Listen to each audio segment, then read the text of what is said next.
WPSL Port St. Lucie. The opinions on this program are those of the program host and guest and not necessarily those of WPSL. WPSL does not endorse products that may be mentioned. Any reproduction or retransmission of this broadcast is strictly prohibited without written consent of WPSL. Legal questions? Ask a lawyer. Give us a call at 340-1590, 340-1590 here at the studios of WPSL. And Ask a Lawyer with your host, attorney Stuart M. Address. Good morning. This is Stuart Address for Ask a Lawyer. And it is, what is it? It is the 17th of June, 2022. It's hard to keep track of the dates because I'm preoccupied elsewhere. I've watched 7 hours of hearings this week and listened to 7 hours of commentary, and I'm exhausted. I am mentally exhausted. You watch any of the hearings, Greg? Yeah, watched a little of the first night and then flipped over to hockey. Which is really unusual for me because I don't think I've seen a hockey game in 15 years. But anyway, yeah, I saw a little of it. I mean, it's all stuff that's been recorded before and or reported. Oh, all of it, really? Well, most of it. Really? Well, the Eastman stuff is all new. That Eastman There's stuff. a lot of new stuff. Nah, I don't think so. We're hearing from Pence's counsel. We're hearing from Pence's chief of staff. Yeah, that was interesting yesterday. The Pence's counsel. There is a lot of this new video. There are wonderful, wonderful text messages and emails. I mean, you couldn't ask for crimes to be put. You know, I always tell prospective clients to call my office. Did you put it in writing? Did you send an email to your HR? Did you put anything down that shows you complained of sexual harassment? And so many times I find nothing's in writing. And here you essentially have treason, sedition, and it's in writing. Absolutely amazing. Yeah, but I think Tom Sullivan hit it on the head. He said that they may be after Trump, but this could wind up being like the Watergate thing, where it basically they didn't touch Nixon because he resigned, and they got everybody else under him though that wound up going to Club Fed, the beautiful federal prison up in on the coast. Well, I heard they were preparing a cell out of 24 karat gold. Yeah. With a special request. Would it be fake gold? Probably. Oh yeah. Yeah. Anyway, I gotta tell you, as somebody with a political science degree, as somebody who practices to some extent constitutional law, I mean, I watch those hearings mesmerized. You know, I've never dealt with the issues that are being dealt with right now. I mean, I deal my career mostly with the First Amendment, the Fourth Amendment, the Eighth Amendment, the 14th Amendment, on occasion, the 11th Amendment dealing with what rights are reserved to the states. I've never dealt with a 12th Amendment case having to do with the counting of votes for president and vice president, because I'm not a big shot like that.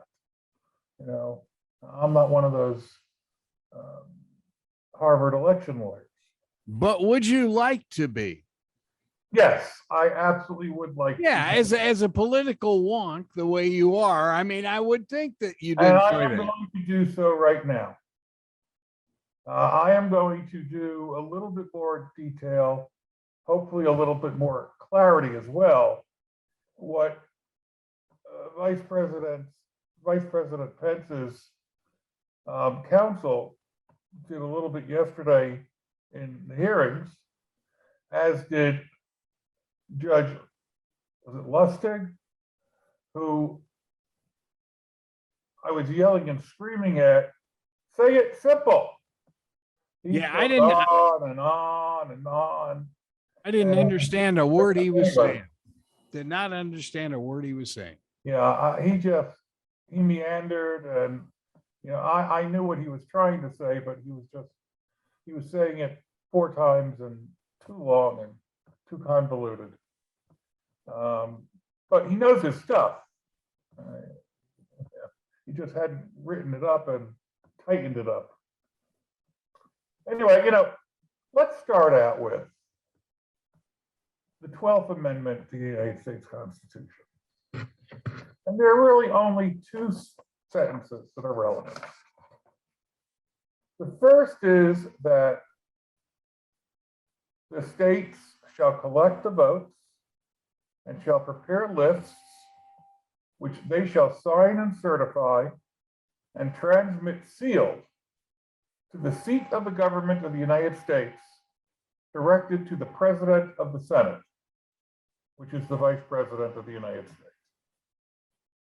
Second, the President of the Senate, the Vice President, shall, in the presence of the Senate and the House of Representatives, open all the certificates, and the votes shall then be counted. Now, that seemingly is very clear, and I understand why Judge Lustig said it was very clear. The states certify the vote. They send it sealed to the Vice President. The Vice President opens it in the presence of the House and Senate joint session of Congress. The Vice President reads what each state has voted, and they're counted. Says nothing about any other role of the Vice President, any Vice President. He opens it in front of the House and the Senate, and he reads the votes. All right, now, that's it for the 12th Amendment, folks. It is that clear and that simple. So, where do we get into the weeds? Well, the 12th Amendment was not part of the original Bill of Rights, and so it didn't come about right away. And after it did, there was the Electoral Vote Act of 1877 or 87, trying to clarify, or not clarify, but set forth the procedures by which the opening and the counting would be done. In other words, it said, okay, here's the 12th Amendment, and now we're going to, as Congress, provide a little detail as to how we're going to do this, how we are going to implement the 12th Amendment. And okay, the act is a little bit more detailed, but it's still relatively simple. And let's go through that a bit. It is 3 U.S. Code, Section 15, counting electoral votes in Congress. There are several relevant sections. I'm going to go through them slowly. First, the votes are opened by the President of the Senate. All the certificates and papers purporting to be certificates of the electoral votes. That's number 1. Number 2, the states shall make a list of the votes as they shall appear in said certificates, and the votes having been ascertained and counted according to the rules in the subchapter, provided that the result of the same shall be delivered to the President of the Senate. That's second. Third, who shall thereupon announce the state of the vote, which announcement shall be deemed a sufficient declaration of the persons who have been elected president and vice president. Fourth, upon such reading of any such certificate or paper, the president of the Senate shall call for objections. And this is the first time we have the word objection. The 12th Amendment doesn't talk about objections, but here in the statute, the word objections. And so this is where President Trump and it's Looney Tune characters, in my opinion, all try to dance on the head of a pin. But if you look more closely at what comes after that word in the statute, it's explained, and it's not what it was purported to be. So this would be now, I think, fifth. No electoral vote or votes from any state which shall have been regularly given by electors whose appointment has been lawfully certified, from which but one return has been received, shall be rejected. Now, what did that just say? It said if one slate of electors has been sent to the vice president by a state, it shall not be rejected. So I don't care what objections you have.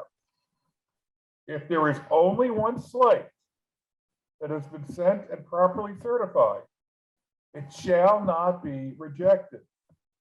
No wiggle room there. All right, but the two houses concurrently may reject the vote or votes when they agree that such vote or votes have not been so regularly given by electors whose appointment has been so certified. What's that say? It says, okay, if a particular state has not been properly certified, the House and the Senate, meeting separately, may individually vote, and they both agree that state electors shall not be certified and counted in the vote. It's the only condition. If it hasn't been certified by the proper state official in a particular state. So has that happened in the past? There has been some debate in a couple of elections.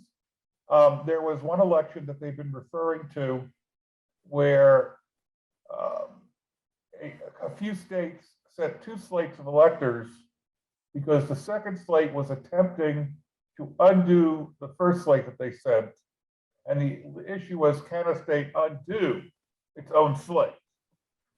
So here, there had to be a determination made. But it wasn't the issue at all in this election. Each state sent one slate of electors. One slate certified by the appropriate authority within that state, usually the Secretary of State. Okay? There were a few states that, quote unquote, sent dual slates of electors. Well, no, they didn't.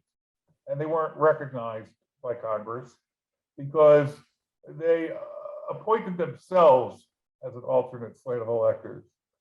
They were not appointed by the appropriate state authority. So they had what's called no standing, and there wasn't a competing slate. All right, so if more than one slate purporting to be a return from a state shall have been received by the President of the Senate, those votes and only those votes shall be counted, which shall have been regularly given by the electors. So what that's saying is, if we've got two supposed slates, the only slate which is counted is the one which has been properly certified. So here, for those states that tried to, not even the states, they didn't try it, It was some people within the states who appointed themselves a Trump's slate of electors.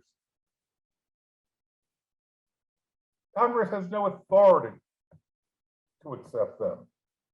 They were not properly certified. Next thing we have within the act is, in the case that there shall arise the question of which of two or more such state authorities determining when electors have been appointed is the lawful tribunal of such state, the votes regularly given by those electors and those only of such state shall be counted, whose title as electors, the two houses, House and Senate, acting separately, shall concurrently decide as supported by the decision of each such state, so authorized by its law. So we have supposedly two slates of electors competing, and they've both been certified in some way by the state.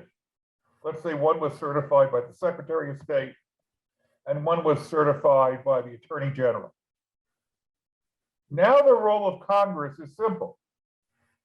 You look at the state statutes, you see who is the proper certifying authority, and that is the slate you accept. It's not a political issue. It is a legal issue. That's why they keep talking about the rule of law. You have two competing slates. They're certified by different state officials. You look at the state statute to see who is the proper certifying official. Now, if the two houses have that dispute presented to them, which didn't happen in this election, but if it did, and in the event the two houses shall disagree in respect of the counting of such votes, then and in that case, the votes of the electors whose appointment shall have been certified by the executive of the state under seal shall be counted. Now, what does that say? Well, if we have these two electors, let's say Secretary of State and Attorney General, and let's say the House says one of them is the proper certifying authority, and the Senate says the other one is the proper certifying authority. They disagree as to, let's say, what the statute says, who is the proper certifying authority. Then the slate that is certified by the executive, the governor, is the one which shall be accepted. So all of the supposed confusion is manufactured. It really is very clear.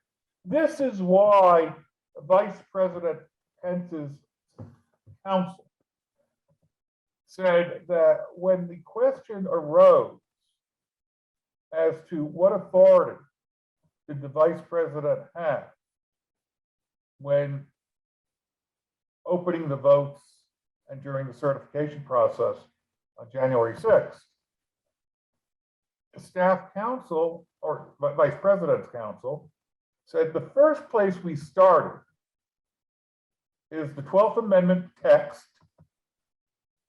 and the statute text, just like I did. And I guarantee if we actually read his memo, it probably read to a large extent similar to what I just gave to you, because that's how lawyers analyze legal questions that are presented. If it's a constitutional question, we first look at the constitutional provision. Then we may look at legal precedent, cases that have been decided under that constitutional provision. If there's a statutory issue, we look at the language of the statute. Then we look at legislative intent. We look at what was argued during the voting on the statute. And if there's cases that have been interpreting the statute, we look at those. Now, there is no case law on the 12th Amendment. Because it's never happened. So this analysis is what one would have to go through. And so to use language that was utilized at the hearings, the cockamamie scheme presented by Professor Dr. Eastman was just that, cockamamie, with no legal basis in fact. And that is why it was so clear that this was simply wrong, incorrect, illegal, unconstitutional. And that is why this one federal judge, Carter, who has had occasion to rule on anything that has to do with this, not not in a case where Trump is a party, but in one of these other cases, why he said that this scheme was tantamount to a coup seeking a legal theory. Because you didn't look at the law and analyze it. You had the result you wanted and you looked for something to support it. And that's not the way analysis is done. You don't start with the end result and look for ways to support that result. You start with the text of a statute or a constitutional provision, and you analyze what result is proper. Which is why sometimes lawyers say to their clients, we can't do this. Upon research and analysis, it doesn't work out. All right, so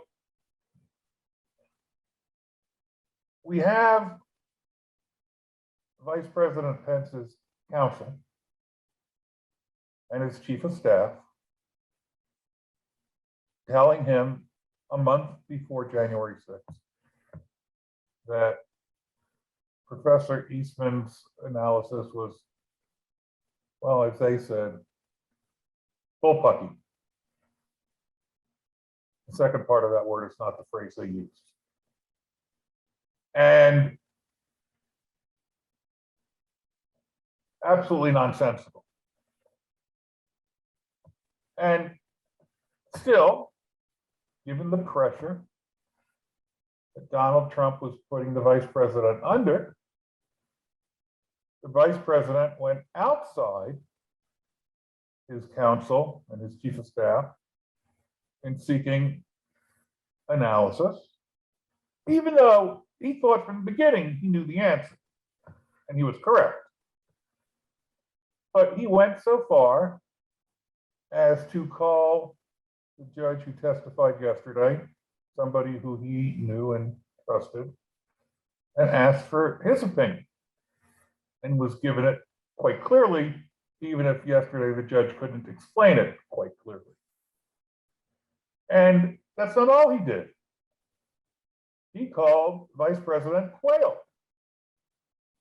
to ask his opinion, and he got a similar response. So, except for Eastman, the advice being given was unanimous, clear and unequivocal. And as counsel said yesterday, even Eastman admitted to him that he'd lose 9-0 in the Supreme Court if this was ever presented to them. But it was what they were trying to hang their hat on, hoping the court would decline to get involved for not wanting to decide a second presidential election after 2000 and using the political decision doctrine to avoid it. And so they can hang their hat on this and get away with it. That was the theory. We know it's wrong, but we might be able to get away with it. Well, that is a coup. So let me state clearly and unequivocally, the United States of America on January 6th suffered its first and only attempted coup d'etat. There is no other way to look at it. There was an effort to steal an election when the president and all his minions knew he had lost. And nevertheless, there was an effort directed by the president to subvert that vote, to prevent its being certified, so that he could remain the president. That would have been a coup. And the fact that it didn't succeed doesn't make it any less serious.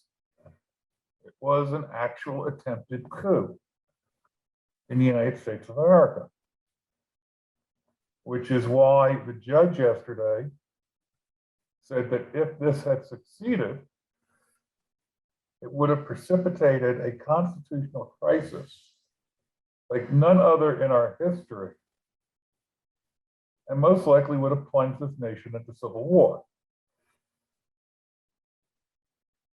Now,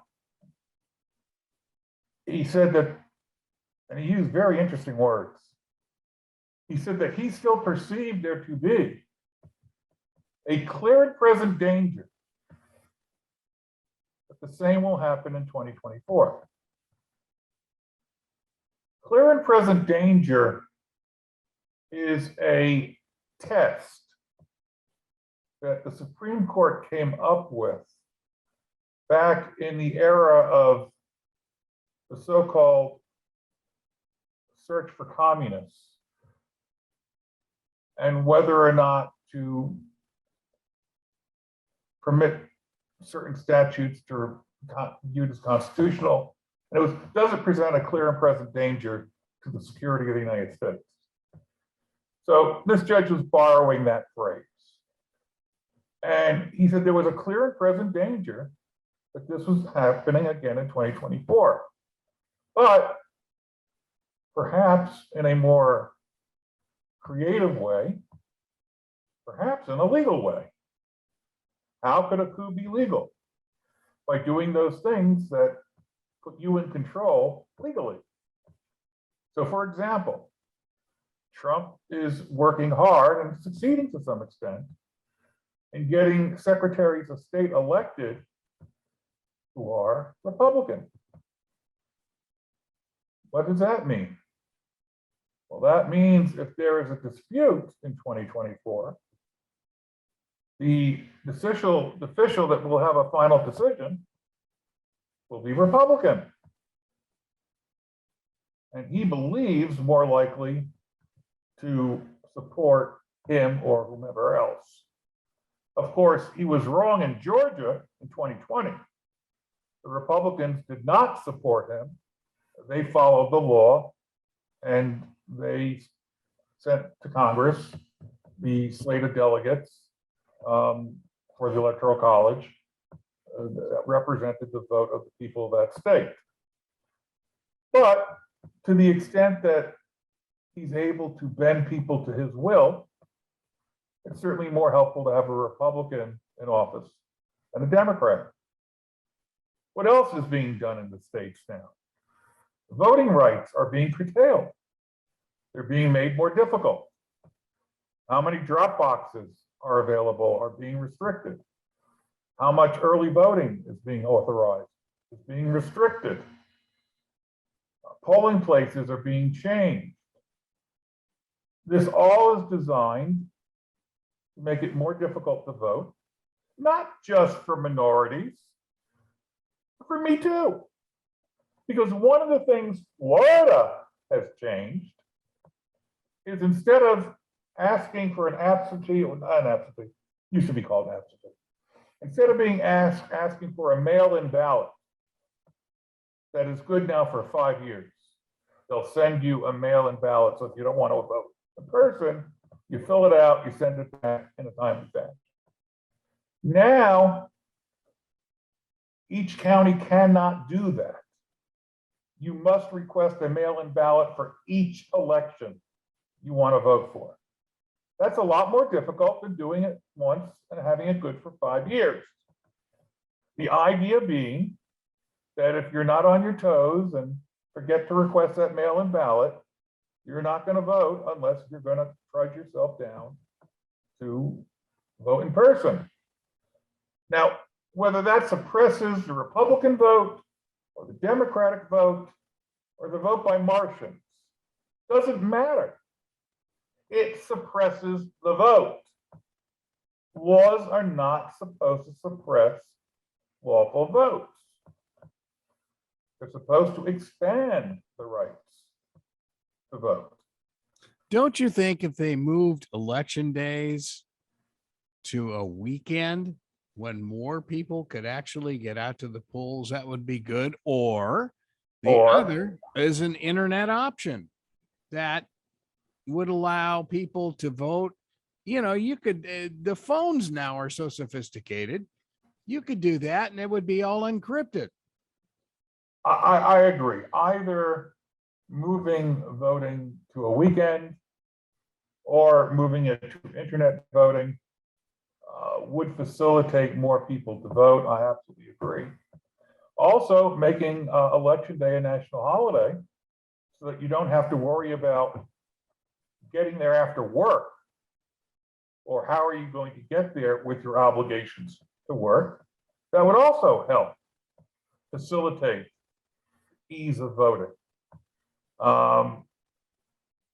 You know, but anything which makes it harder, you know, is antithetical to the democratic process. And that's what a lot of Republican states are doing now successfully. And the idea is to suppress what they believe will be more Democratic votes in the election, believing that it's the minorities that tend to utilize these processes more, and that those minorities tend to vote more for Democrats than Republicans. So this is why the judge said that, you know, he sees a clear and present danger of this reoccurring, and perhaps in a manner which is legal. The other thing he indicated he was concerned about was that if Trump or his anointed did not win, they would simply scream fake election, stolen election, and start this all over again, trying to get the votes back to states to be recalculated, recertified, and again, hoping that you now have more receptive states with officials that are Republicans. So the judge sees this inevitably happening again, because either they win, in which case they're silent, or they lose and they go through this again. Now, let's look at it from another perspective. Let's say Trump runs, and let's say he wins by 2 electoral votes. You think the Democrats might claim stolen election, stolen election? I do. Might the Democrats have a point? Maybe. Why do I say they might have a point, whereas the Republicans wouldn't? Because I'm a Democrat? No. Because it's not the Democrats who have ever pre-decided that if they lose, it's cheating.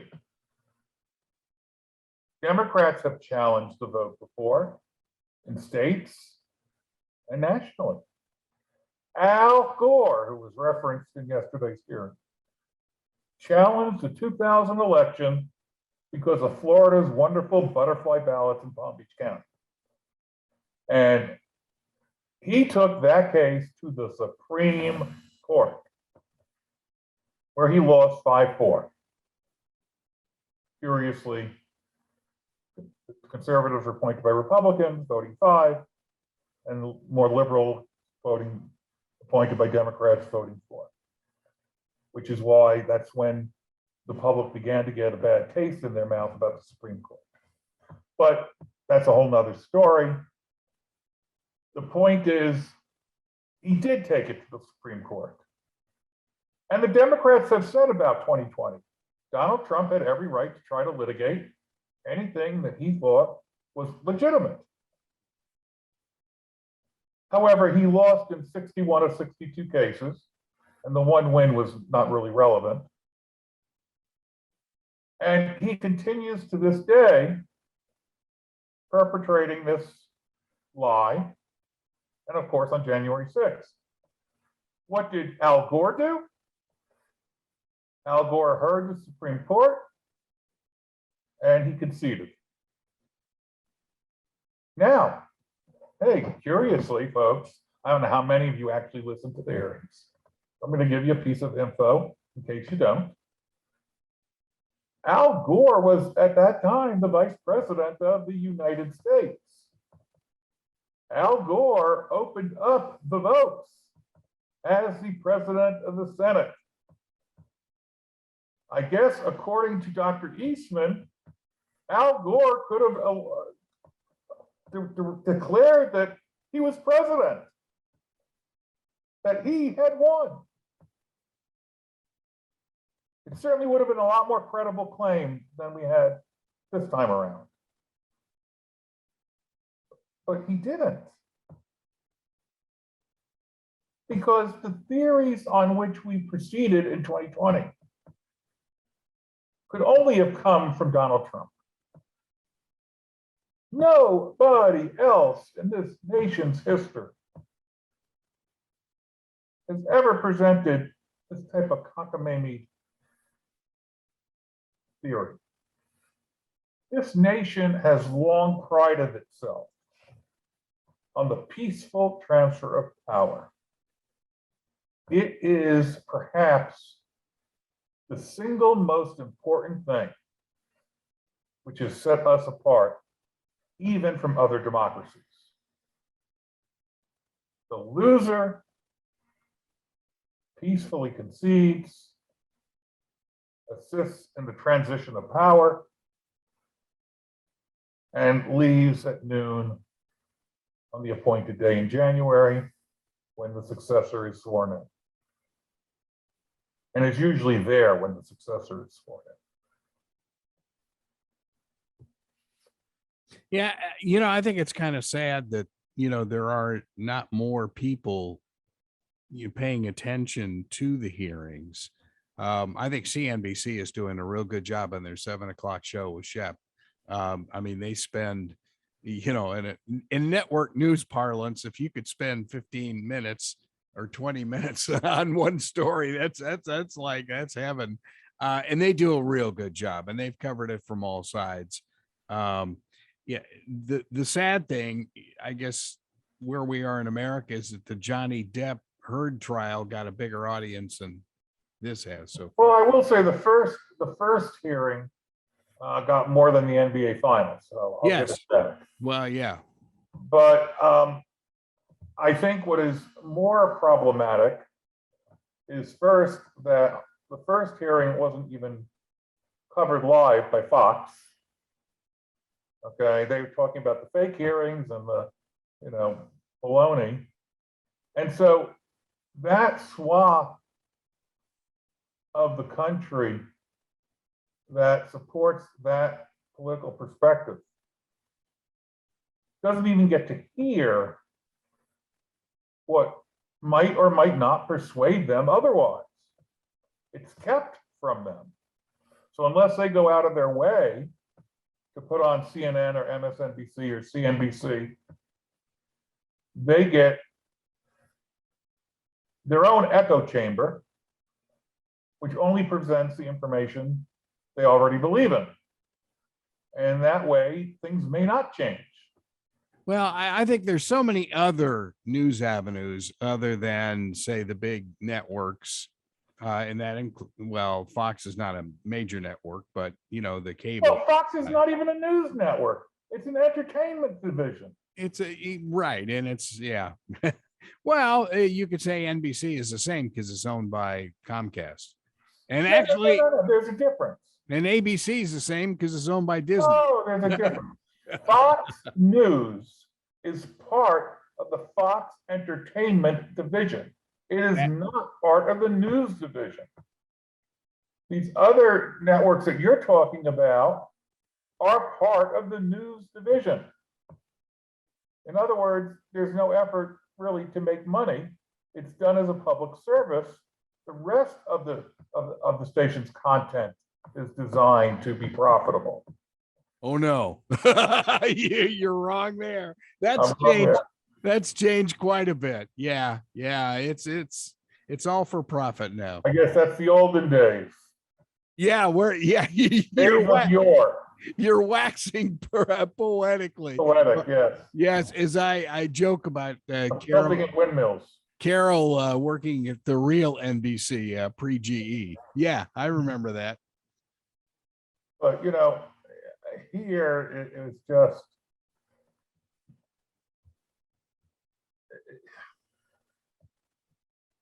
so many ways from Sunday, so many people were shown giving testimony to the committee. From Ivanka Trump, Gerald Kushner, to Trump's chief of staff, to the White House counsel, to counsel for the vice president, the vice president's chief of staff, other White House lawyers, and on and on and on. How many lawyers do all these people have? it's amazing. Well, as one of the White House lawyers said to John Eastman, you better get the best effing criminal defense attorney you can, because you're going to need it. Yeah, that's true. That's true. I think people are just fed up. I hate because I am an old man with the older candidates now. I just think next time around, whoever it is on both sides of the aisle, it's going to be a younger individual. Well, and I think that would be a good idea, since both Trump and Biden would be in their 80s at that point. No matter how good they are, I'm sorry, I don't accept that anybody in their 80s and for the long term, for 4 years, have the sharp mind necessary to make the instantaneous decisions that are often needed, when you're woken up in the middle of the night. So yes, I do believe we need younger candidates, but again, that is a side issue to this issue here of the extreme violation of the essential foundation of our government, which yesterday the judge went about in circles. But that foundation is the right to vote, the right to have your vote counted fairly, and a peaceful transfer of power. George Washington was offered any number of titles. He could have picked any title he wanted. He could actually have picked king. It was discussed. He said no. We had just fought off a king. He did not want to be king. Praise George Washington. I mean, the man could have taken that power and as king held on to it as long as he wanted to. Instead, he was presented with options that included a framework that made him the president, but made two other equal branches of government. Now, at that point, there was no two-term limit, as we know from Franklin Delano Roosevelt, and George Washington could have remained president for as long as he was popular, which was quite a long time. Instead, he served his term and gave up power to the next president. And that set the standard for the future in this country of something that was virtually unknown in recorded civilization. The peaceful transfer of power, the giving up of power by one person and accepting it being reposed in somebody else. We take that dang thing for granted.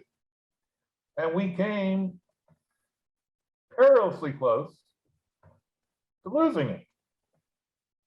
As I explained yesterday, we came within 40 feet of Mike Pence being hanged. They were 40 feet away. They made the wrong turn, ran in the wrong direction away from Pence, while the Secret Service was trying to get Pence and his group to safety. If they had made the correct turn, they would have caught Pence. And there was already a hangman's noose constructed outside.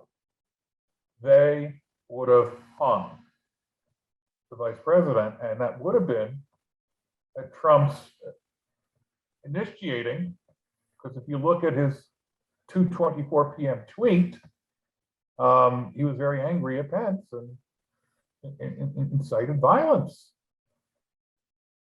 And of course, as we've heard a number of people from the riot say, if they had caught anybody, Nancy Pelosi, any of the Democrats, they would have done harm to them too. Would they have been hung? I don't know. But they would have done harm. And that's how close we came to mass political assassination as part of a coup d'etat. And, you know, I heard testimony yesterday, which I've heard before, I know is true, that the Secret Service wanted to get the vice president out of the Capitol complex and tried to get him in a vehicle to take him away. And he refused to get in the vehicle. And his Secret Service agent in the parking lot said to him, "We will not leave without you agreeing. Please get in the car," for his protection. Pence basically said, "I trust you, but you're not the driver." And so Pence would not get in the car because he was not going to be seen to flee from the mob. And it was his plan to go back and continue his constitutional role and certify the election of the president and vice president. Now, I got to be honest with you, I can't stand virtually any of Mike Pence's policies. I think some of his policies are reprehensible. His views on gay, LGBTQ are prehistoric. So I would not be happy to have him in any elected office. But he should, and he will go down in history as a hero. He, as even the Democrats on the committee yesterday said, and they wanted to make it very clear, he did what was required by the Constitution. He rejected the most intense pressure that one could probably ever imagine by a Machiavellian autocrat to do what Trump told him to do. And he rejected it on the telephone, he rejected it in text, he rejected it in person when Trump was trying to pressure him. He rejected it and he rejected it and he rejected it. He started to do his duty. The Capitol was overrun. He's held for safety for several hours. Then he goes back and he does his duty. If it were not for Mike Pence making that decision, the coup d'etat would have succeeded. Trump would have been declared the president of the United States again. And whether or not what followed that would be a civil war doesn't really matter. The coup d'etat would have succeeded. Maybe we would have been able to retake the government after a lot of bloody fighting. Who knows how the military would have come down, but it would have succeeded. And so it was only Mike Pence who stood between this constitutional crisis and merely an attempt, but saving the republic.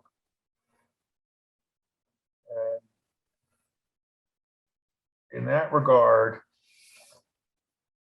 I applaud the vice president, admire him.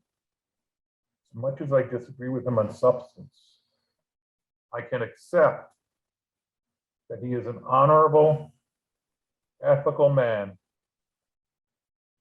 no matter how much I disagree with his policies.